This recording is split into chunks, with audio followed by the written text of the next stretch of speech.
Government has, through the National Board for Small-Scale Industries, initiated processes to disburse a stimulus package for businesses to offset the impact of COVID-19. The initial amount of 600 million Ghana cedis has been increased to 1 billion, available only to businesses with less than 100 workers. Some owners and operators in the Ashanti region say the amount is woefully inadequate to return businesses on their feet again due to the heavy losses incurred. Prince Apia has been speaking to some of the business operators and filed the report. This report in today's Business Journal. We're still waiting for the directives. They just announced that we don't know where to go. Aboagye-Wiafe is Chief Executive of Event Space and Recreational Center, Safari Gardens. He explains the impact of COVID-19 on his business and others in the enclave. Also, we buy drinks within our local industries. There are people selling drinks all over here, and they stock our freight for us. We buy food stuff. There's a market just behind us. We buy food stuff for the restaurants. We don't do them. We buy water for me. We don't do them. The people within, casual workers, we pick them from the localities. Every day you see them coming. Can we get any job, any casual job to do? On the taxi drivers say when there's a program here, they get a lot of money from the people who are coming for the program. That means all of them are suffering now. So it has really affected the whole environment, the whole community. Everybody is crying. Owner and Chief Executive of Royal Lameta Hotel, Aboagye-Wiafe, says the facility has lost close to 500,000 Ghana cedis between the lockdown period and now. As when the president announced it on the 9th, by 11th we had cancelled 41 conferences and workshops.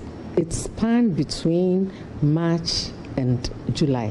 So we had this wedding activities and all those things. We have to stop everything. We've lost a lot. Not less than maybe 500,000 Ghana cedis.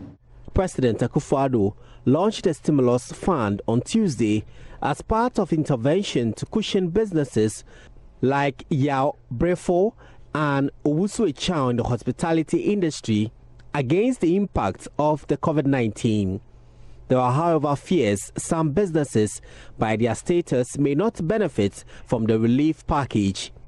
Leadership of the Ashanti Business Owners Association, for instance, is helping some of its members to properly formalize their businesses to enable them qualify. Mark Osei-Boache is secretary. Considering the uncertainty in the system now, the flow of the business has changed a bit.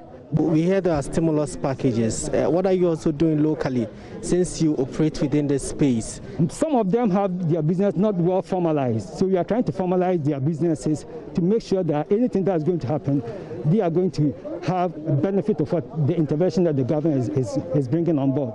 Regional chairman of the Ghana Tourism Federation, David Donyina, argues that the money will make little impact in view of the number of SMEs in the country. No, it's woefully inadequate. Let's look at this scenario.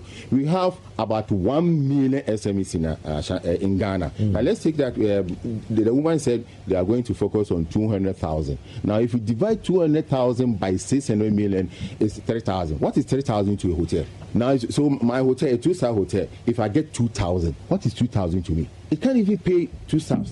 Are you getting me? So this stimulus package is woefully inadequate. Mr. Donyina wants government to add accumulated funds from the tourism levy, for instance, to support the hospitality industry. In hotel industry, we have something called 1% tourism levy. It's levy that we tax any person who comes to our place to consume our product. We take 1% from him and then we pay it to the government. As at 2016 December, the fund has accumulated 22 million Ghana cedis over there. Hotels alone contributed 18.6 million from that account. Now from 2016 up to now, let's assume that the fund is now about 30 million. What is that money sitting for? In the wake of these challenges, the only way for these businesses is for government to ease restrictions on the operations to enable businesses to resume work under strict preventive protocols. Prince Apia reporting.